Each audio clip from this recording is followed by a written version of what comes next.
We spend billions of dollars building these massive radio telescopes. Oh, yeah. Huge amounts of money. Right, and we just point them up at the cold, empty black sky, just desperate to find any signal that we aren't alone in the universe. We Right. have this deep-seated obsession with finding an alien intelligence. We really do. We are constantly looking for a second genesis of the complex mind.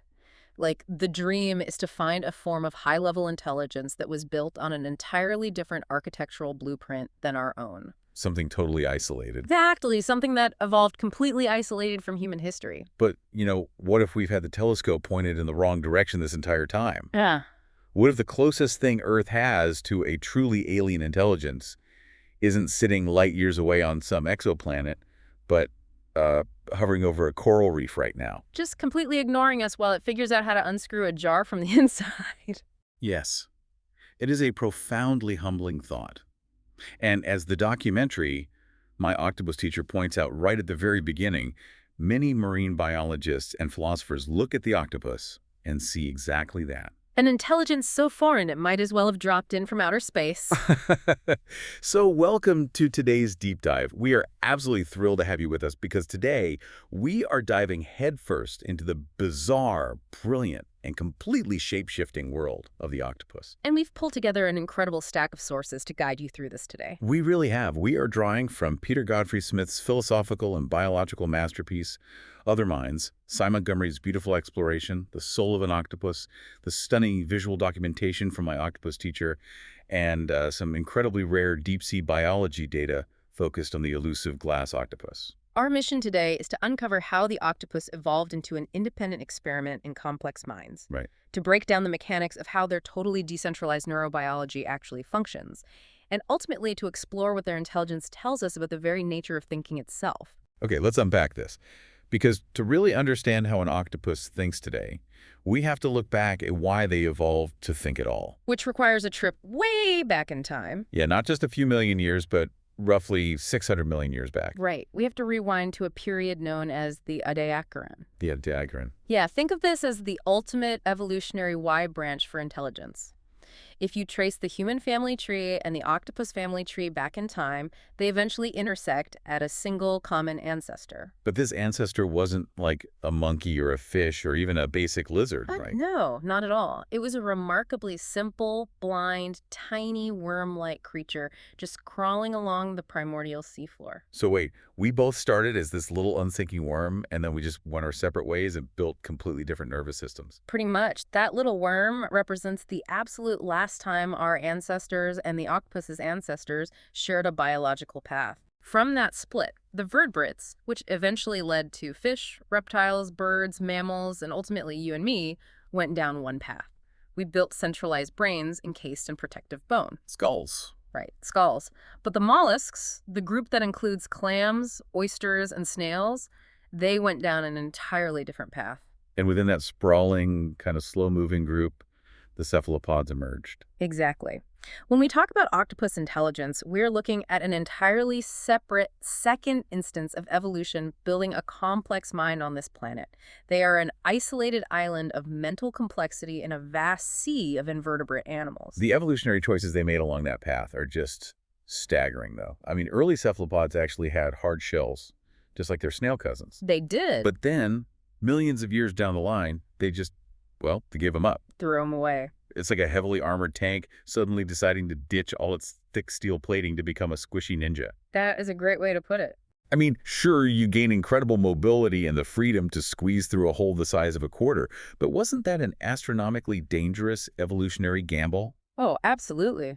Because you're surviving in an ocean filled with things that have very sharp teeth. It was a massive gamble, one that created what biologists call the vulnerability paradox. Vulnerability paradox. Yeah. The moment they abandoned that protective shell, they became overwhelmingly vulnerable. They were essentially swimming protein shakes for fast-moving, toothy predators. Yeah.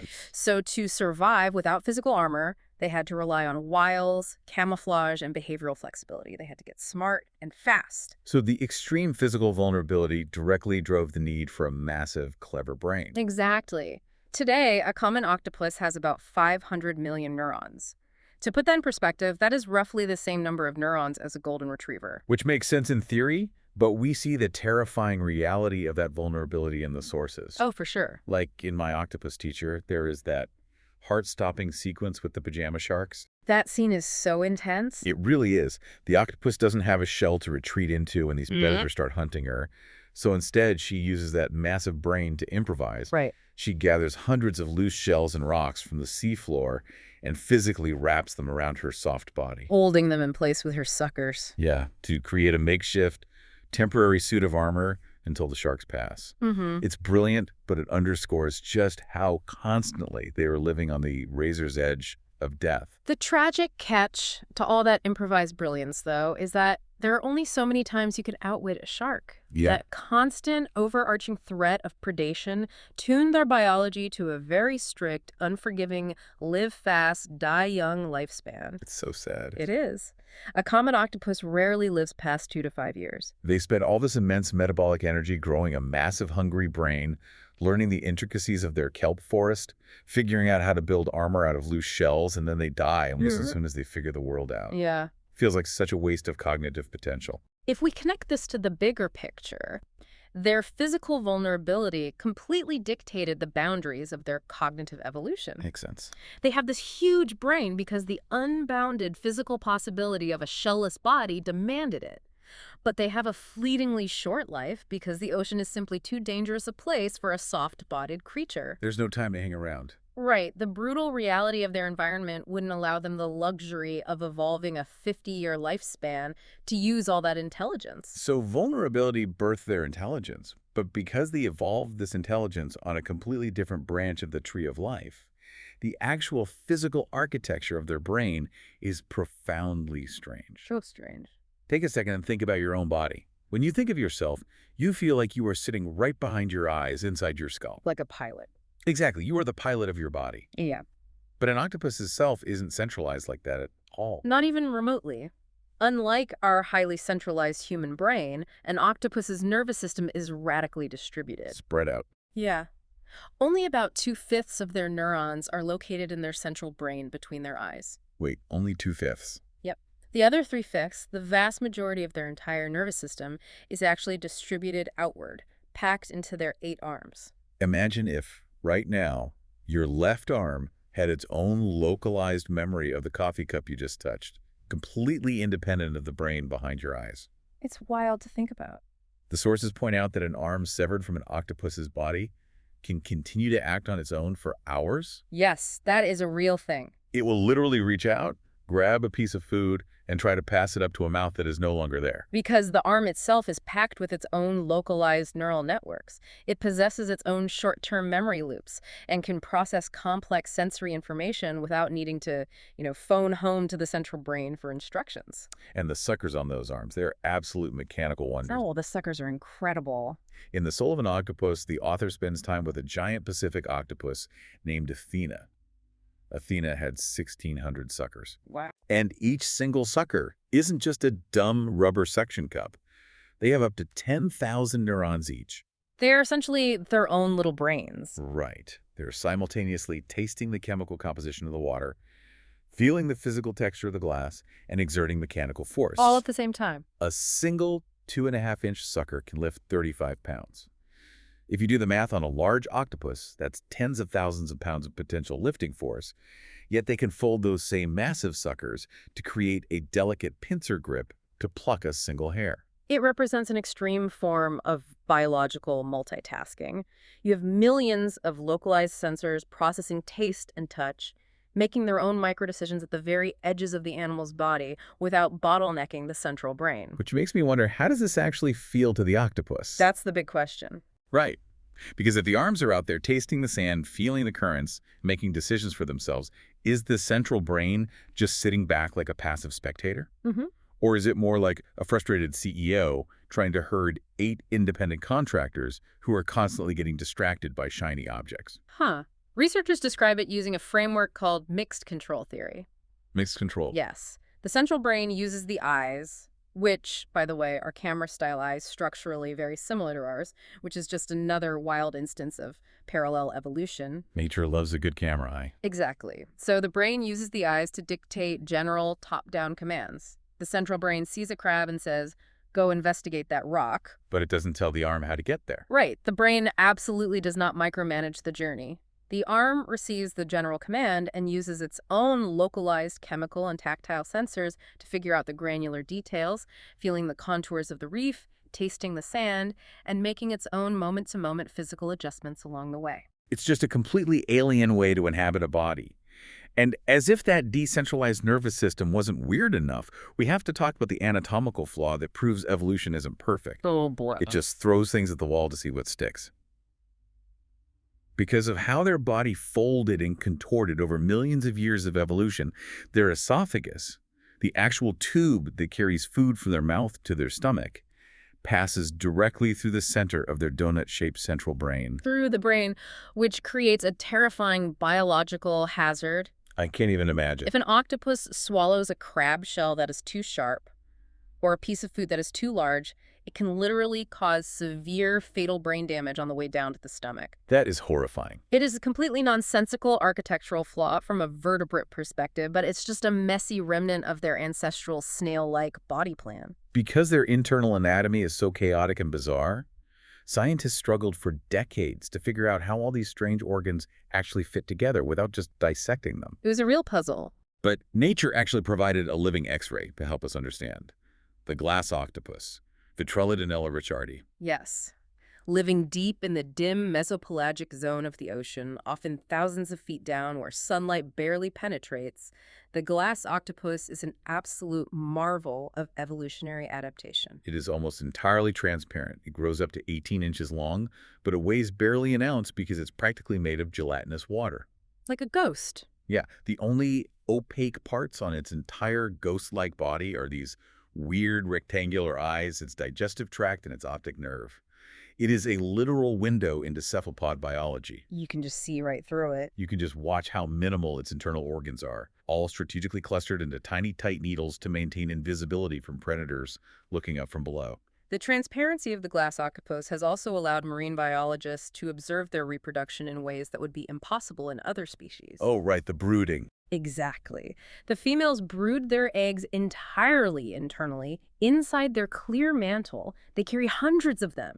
And because the mother is see-through, you can literally watch the microscopic embryonic development happening inside her body as she swims through the deep ocean. So what does this all mean? We have this picture of a creature that ditched its protective shell, built a 500 million neuron brain, shoved its esophagus right through the middle of its own head, and outsourced the vast majority of its sensory processing to 8 semi-autonomous arms.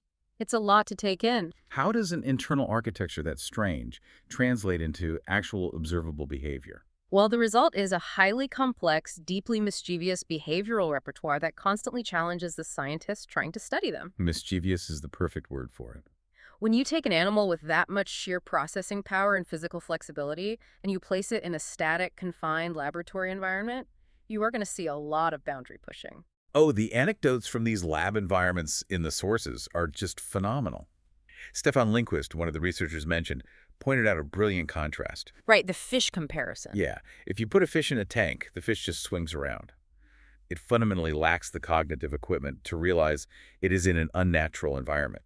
It's just a tank to the fish. But octopuses are hyper-aware of being in captivity.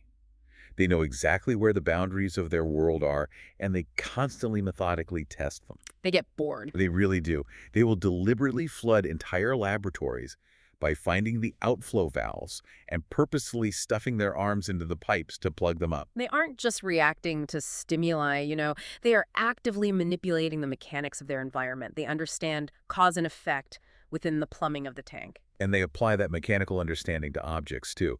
There is footage of an octopus taking a screw cap jar and unscrewing it from the inside to get out. That takes some serious spatial reasoning. But the behavior that really shows off their cognitive complexity is my absolute favorite story from the sources, involving researcher Jean Boll. Oh, this is a great one. Apparently, octopuses absolutely love fresh crab, but in the lab, They're often fed thawed-out frozen squid. Which is, yeah, not their favorite. So an octopus that is basically cold, subpar fast food. Exactly. So one day, Jean is walking down a row of tanks, feeding them this frozen squid. She gets to the end of the road, turns around, and starts walking back. The octopus in the very first tank hasn't eaten its squid. It's just waiting. It has just been holding it, waiting for her to return. As she stands there, it slowly carries the piece of squid across the tank, maintaining intense, deliberate eye contact with her, and drops the squid directly down the outflow drain. While we always have to be cautious about anthropomorphizing animal behavior, an action like that demonstrates a staggering level of spatial awareness, timing, and what we might informally call attitude. Seriously, so much attitude. But their cognitive surplus goes far beyond just mischief. They also exhibit behaviors we traditionally associate only with the highest levels of vertebrate intelligence, specifically play. The sources describe them playing with Mr. Potato Head toys. Yes. And there is documentation of an octopus shooting a plastic pill bottle back and forth across the surface of the water, using its siphon. That's the biological tube it uses for jet propulsion. Right, they use it to swim. But here, it would shoot the bottle into the current, wait for it to float back, and shoot it again. It's literally a solitary game of catch. The presence of play in an animal is crucial for biologists.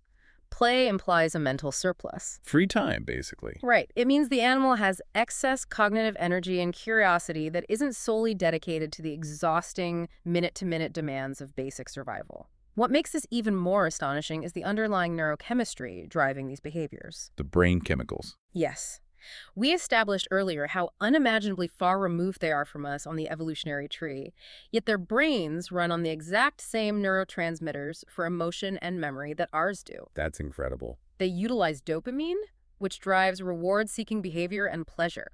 They utilize acetylcholine, which in humans is vital for memory formation, learning, and REM sleep. Which means that despite looking like aliens, the physiological chemistry of their excitement when they solve a puzzle or their stress when they are hunted might feel chemically very similar to our own internal experiences. The underlying hardware is different, but the chemical software is eerily similar. But if they have all this high-level intelligence and emotion, how are they actually deploying it in the wild to survive without a shell? That is the billion-dollar cognitive question, and it points to perhaps their most impressive evolutionary achievement: the development of a rudimentary theory of mind. Wait, theory of mind? Usually we only talk about that in human psychology. Right. If octopuses are mostly solitary creatures that don't build complex social structures, why would they need the psychological ability to imagine what is going on inside someone else's head? Because for an octopus, deception is a matter of life and death. Oh, the camouflage. Exactly. To survive as a soft-bodied creature in a sea of predators, they use their incredibly advanced skin to hide in plain sight. But to camouflage effectively, you can't just randomly change colors. You have to actively imagine what your predator or your prey is seeing from their specific vantage point. And the mechanism behind how they change their skin is just mind-blowing. It isn't a slow chemical reaction like a mood ring. No, it is instantaneous. Their skin is essentially a biological high-definition screen wired directly into their nervous system. They have layers of specialized cells. There are leucophores that reflect ambient light, iriphores that manipulate light to create iridescent greens and blues, and millions of chromatophores. The chromatophores are the real stars. And the way chromatophores work is pure mechanical engineering. Exactly. A chromatophore is essentially a tiny elastic sac of pigment surrounded by a starburst of microscopic muscles. Little muscle stars. Yep. When the octopus's brain fires an electrical signal, those muscles instantly contract, pulling the sac wide open to reveal a massive pixel of color in milliseconds. When the signal stops, the muscles relax, the sac shrinks to an invisible dot, and the color vanishes. So they aren't just passively hiding, they are actively calculating the psychology of the animals around them and projecting a bespoke illusion to manipulate them. It's weaponized illusion. The sources highlight this one specific trick called the passing cloud display. An octopus will manipulate those millions of microscopic muscles to make a dark band of pigment literally ripple across its skin, making it look exactly like the shadow of a cloud passing overhead. Which is so clever. They deploy this specifically to trick a crab into thinking a shadow is moving over it, which triggers the crab's startle response, forcing it to move and reveal its hidden location. What's fascinating here is that the octopus might be the only invertebrate capable of such deep, calculated psychological deception. The only one. They must assess the visual system of the specific animal they are trying to fool, rapidly calculate and deploy the correct visual illusion, monitor if the other animal actually bought the trick, and if the illusion fails, instantly morph into the shape of a rock or a piece of kelp. Here's where it gets really interesting, though. They don't just use this biological screen when they are actively hunting a crab or hiding from a shark. No, they use it constantly. The sources describe how their skin is constantly chattering with colors and patterns, even when they are completely alone in a dark tank or just resting on the seafloor. The colors are flashing and pulsing, almost like an inadvertent physical expression of their internal neural network firing. It's a phenomenon that leaves marine biologists deeply puzzled because they possess this incredibly high bandwidth communication tool spread across their entire body, but they don't have a complex society to communicate with. Right. So this constant mesmerizing shifting of color might just be a physiological byproduct of a decentralized nervous system processing data. I love the way one of the sources described it like a visual inner monologue, That's a beautiful phrase. because the screen of their skin is wired right into the neural network. Every little thought, every shift in short-term memory, every sudden spike of dopamine just flashes out on their skin for the world to see. It's like they are fundamentally incapable of hiding their subconscious. They wear their dreams on the outside. It's a beautiful way to think about their reality. And it highlights just how completely their mind is integrated with their physical form. We see this integration not just in how they deceive, but in how they connect. Yeah, connection. If you look back at my octopus teacher, Craig Foster doesn't just observe the octopus, he interacts with her. Over months of daily visits, the octopus uses her arms, which, remember, hold the majority of her nervous system, to reach out, taste his skin, and physically explore him. She learns that he isn't a threat. That moment where she reaches out and wraps her tentacles around his hand is incredibly moving. It shows that this massive intelligence isn't just a cold, calculating survival engine.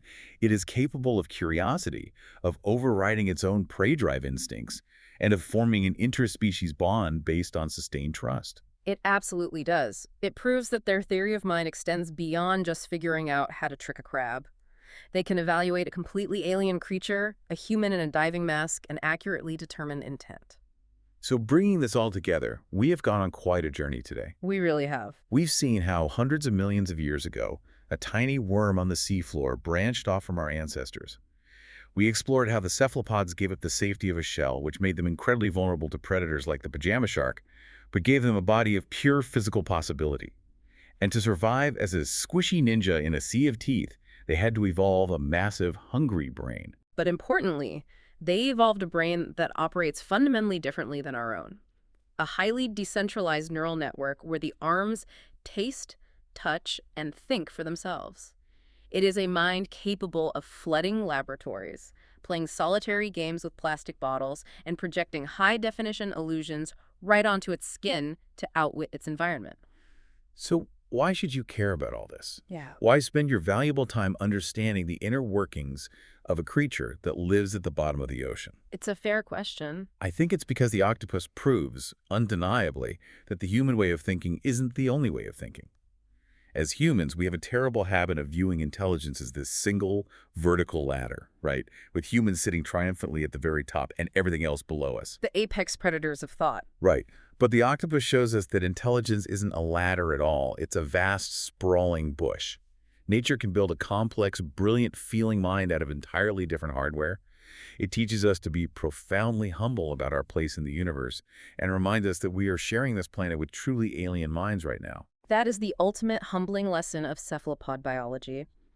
And this raises an important question for you to consider long after this deep dive ends. In humans, our brain centralizes everything.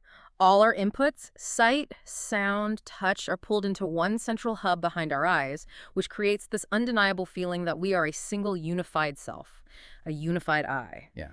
But if an octopus can be this brilliant and this capable with a radically decentralized mind where its arms are constantly making their own decisions and exploring the world somewhat independently, Well, what does that say about us? Oh, that's a wild thought. It suggests that human consciousness, that rock-solid feeling of being just one solitary person inside your head, might just be an optional biological illusion born from having a skull. Wow. If we were wired like an octopus, true high-level intelligence could feel entirely different.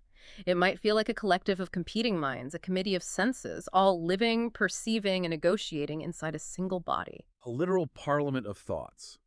And to think, we've been spending billions pointing our radio telescopes up at the stars looking for an alien perspective, when all along we just needed to look down into a kelp forest. Next time you're at the beach, just remember there might be a 500 million neuron intelligence out there, watching you from the shallows, flashing its subconscious thoughts on its skin, and wondering if you have any frozen squid it can throw down a drain. Thanks for joining us on this deep dive.